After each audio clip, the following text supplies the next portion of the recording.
Well, hello, everybody. Larry Young here again with another segment of OLaMan, Living Life with Purity. And today I want to talk a little bit about the little things and why they matter. So what is going on in the world right now is unparalleled in our history. It's never happened like this before except in third world countries and in totalitarian states in the midst of a takeover. And I'm not so certain what is going on right now, but I know it's a lot of confusion, and I know it's a lot of troubling thought for a lot of people, and there's just a lot of people getting hysterical about little things. And it just makes me wonder, if they're getting this concerned and this wound up about little things, what are they going to do when big things happen?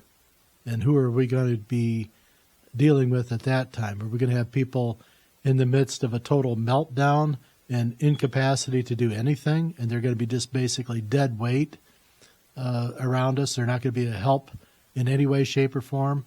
Or are they going to be the ones who are going to be trying to wield additional power around the arena and try to subjugate everyone else to their crazy thought processes and make us agree or die? Type of thing, submit or die, Borg mentality.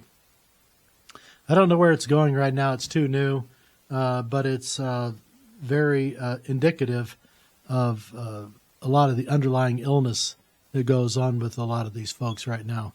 My last segment, I talked about mental illness and spiritual illness that's going on in the world right now. And right now, when these two get conflated, it becomes a complete ideology that just can't be supported. It's just a ideology that is based upon either you agree or you get cast out and we'll shut you down, and we will have ways to do it. It doesn't matter if there are laws, we'll make up laws.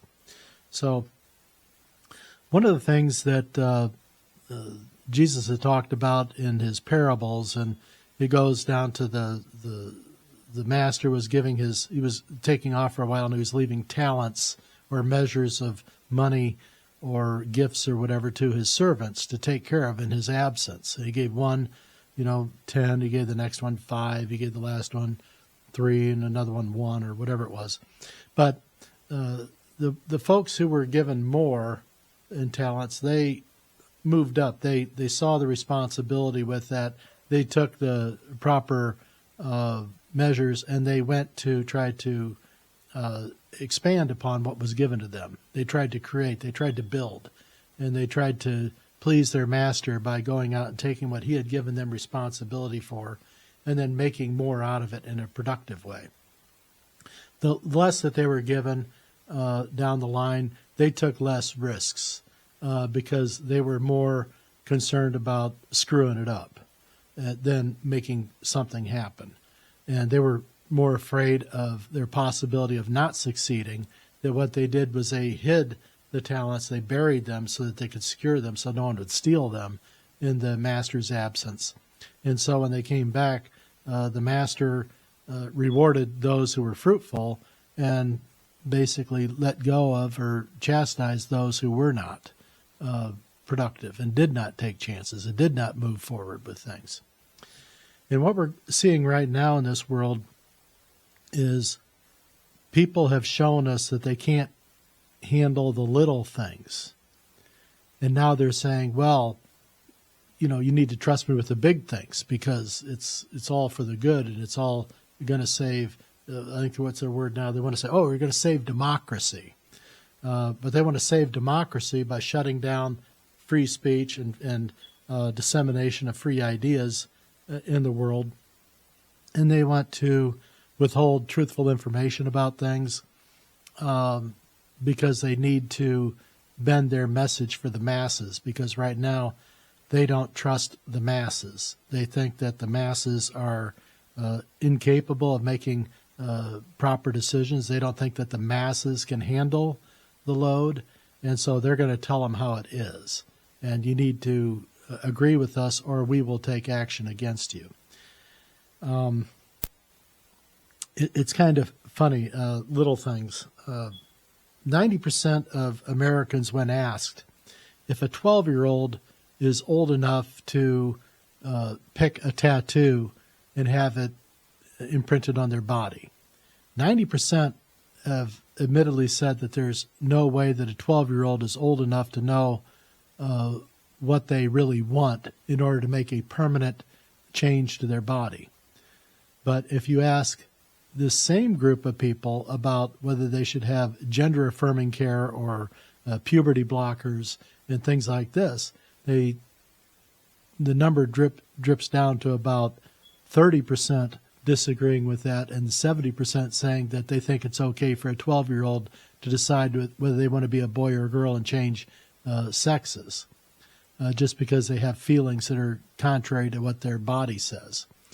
Now, they're 12 years old, and if they're not smart enough and old enough and experienced enough to make a decision about a tattoo on their body, how in hell can they sit there and say that a 12-year-old knows themselves enough to make a change like that? It's a completely different view on things with the same set of circumstances. Just one variable changes.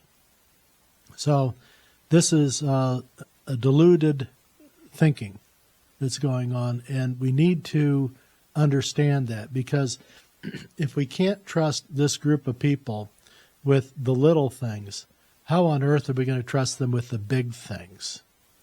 And this is very, very concerning to me right now, because we have people out there that are in leadership in government and leadership in our church and leadership in our communities and in our, sometimes even in our families, that are so deluded about the facts and the orientation of the world and how it actually is, that they've become too accustomed to pivoting to this convenient argument that, well, you're just a racist, or you're just a xenophobe, or you're just this, that, or the other. The name calling comes out rather than coming up with a constructive way to make things work for everybody and try to talk about things. They want to shut you down. If you have a disagreement in principle on things, you become the bad guy. So this is the tactic. This is what's going on. And this is what I'm saying is going to get far, far worse as the summer goes on and our season extends itself into the election season. I hate to make everything about politics, but it's guiding a lot of what we're having to live through right now. And it becomes very troubling for a lot of folks, because it goes against a lot of the preconceived notions that they had agreed with in the past. And now that they're seeing that the craziness is so entrenched, they really have a hard time backing away from that situation. It's kind of like the Thelma and Louise thing, if anyone ever saw that movie.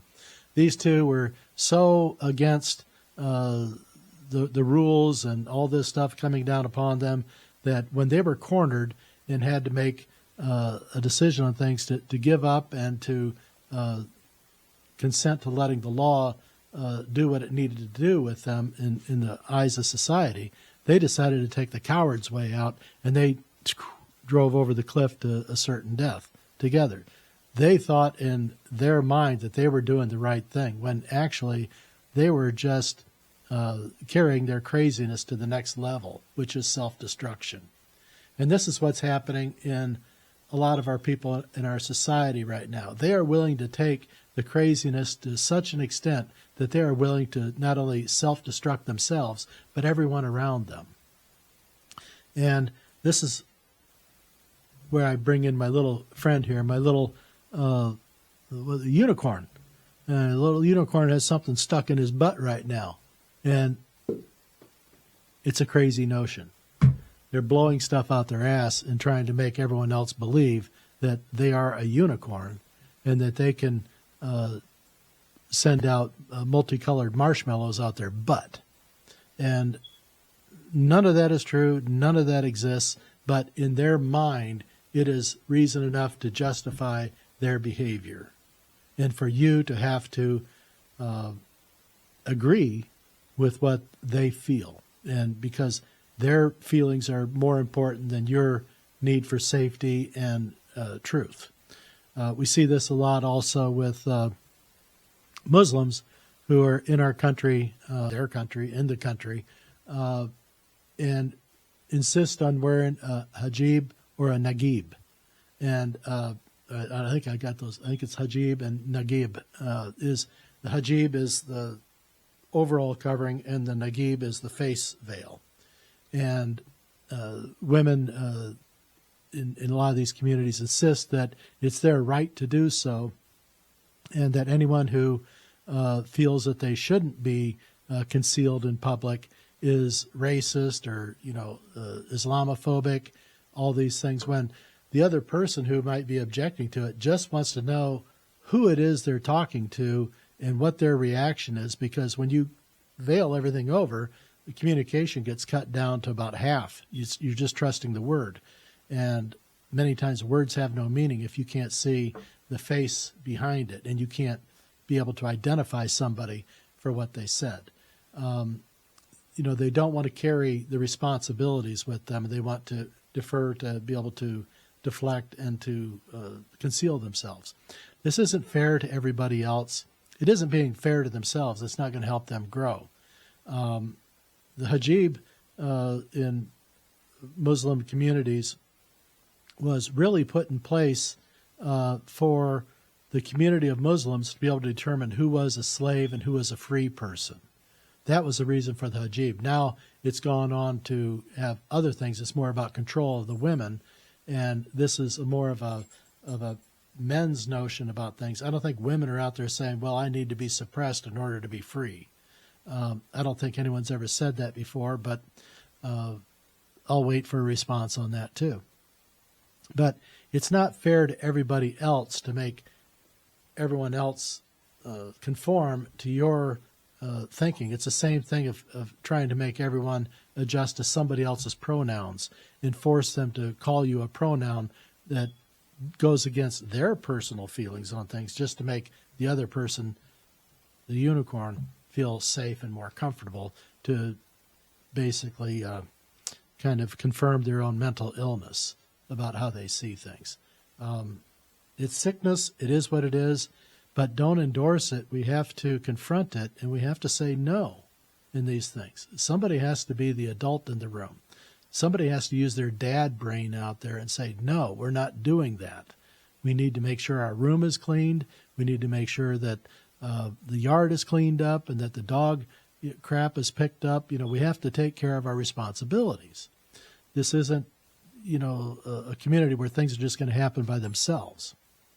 We have to work. We have to take care of these things. We have to make it happen. So it's a nutty world out there, but you have to go back through the values I tried to talk about in previous segments here.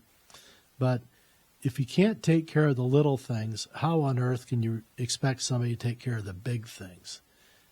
Having a discussion the other day with my neighbor. He's got a 12-year-old son, and the 12-year-old is a real, I wouldn't say he's aggressive, but he's very interested in growing up and taking on more manly type duties around the home. He wants to contribute. He wants to sit by and say, Dad, I can do this. Let me help. Let me take care of these things. I can do that.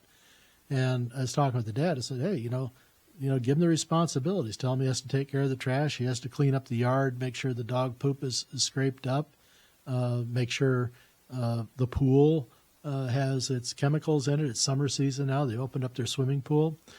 He can do these things. He's a very capable kid. Put the responsibilities on him.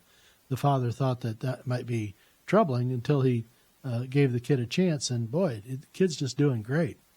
And so after a few weeks of the training with this, it was decided the other day that the kid's going to have a set of keys to the side-by-side 4x4 that they have in order for him to be able to get around the property, do more things, and be responsible in that. We put a limit on it. He can't take it out of first gear, but he can run the machine and he can get used to driving and taking care of these things.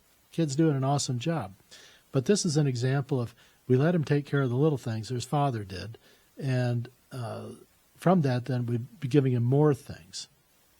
And now the agreement has come that we think that he's responsible enough and old enough now that he can not only mow his own family's yard, that he can come over and earn some income off of me to help mow my yard. So at 12 years old, it's time for him to step out.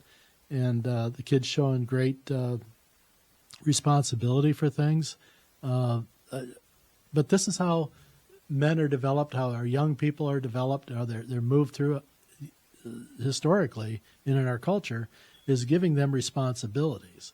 Because responsibility in fulfilling these things in an admirable way builds self-esteem. And right now we don't have a lot of people out there with a lot of self-esteem because they've given the value of their own opinion to somebody else. And they don't have the confidence to say what they truly feel. It's like this 90% of people who say that the 12-year-old's too young and immature to make a decision about a tattoo, but 70% of those same people say that that same 12-year-old is capable of deciding if they're a boy or a girl. And because they're afraid of upsetting the trans community, is what they said on the back-end follow-up question to that. Now, that's a ridiculous reason, terribly ridiculous reason. And that's the kind of poison, when injected into a society, leads to more troubling problems later on. And we're seeing this in our society right now, in our culture, and we need to dial it back, and we need to enforce these things in our own lives, take care of our own areas here, take care of our own little things in our own families, in our own homes, in our own neighborhoods, before we start trying to change things on a national level. If we can get people taking care of these things on a local level, starting with their own yard, and as Jordan Peterson says, clean your room.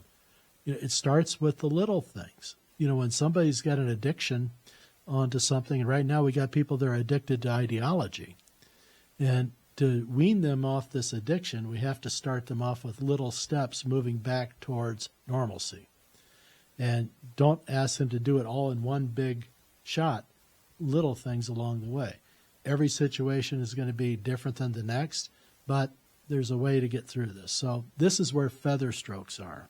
Feather strokes come from a position of strength and determination, but holding your ground and letting the silliness come to you and try to modify this little guy, these little unicorns. Let's try to turn them back into horses and mules, things that we can actually use in our lives. So I hope everyone's going to have a great weekend here. I know there's a lot of insane stuff going on in the news today. We kind of expected it. It'll all work itself out. It's going to be a really tough summer. It may have started early for us here, but let's see where it goes. But in the meantime, make sure you're the stable force inside that snow globe, because they're really kicking it around right now. And it's just going to be a hateful summer. So try to make sure that you're ready for that you have your words ready for you, that you have your walk-away shoes on, that you can walk away, not discrediting somebody, but just not adding to their fire, if you will. So I love you, and I'll be back.